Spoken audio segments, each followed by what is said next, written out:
Welcome to Luca is a Billionaire, where the only thing I invest in is your answers. You start by preparing assets and importing them into Wink so you can move fast. First, make sure you have at least 1 GB free and close background apps. This prevents crashes. Once done, open Wink, tap plus, name your project, and choose 16, 9 or 9, 16 depending on platform. Then import clips from Camera Roll or cloud storage, trim the rough in points to remove dead air. This gives you a clean timeline to build from. Next, you refine the timeline. Drag clips into order and use split and ripple edits to shape the story. Make sure snapping is on so edits align precisely. If you need slow motion, apply a speed ramp and smooth the frames. Then enhance visuals with color presets and tweak exposure.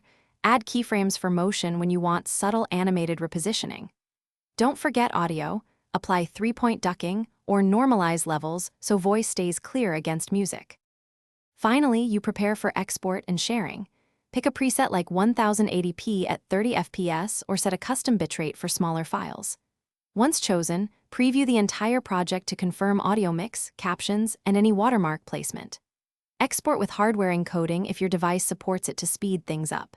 If you run into problems, app crash, export artifact, or failed upload, reduce bitrate, clear Wink's cache, restart the app, and try exporting a short test clip. Thanks for watching and please subscribe. It's the best investment you'll ever make.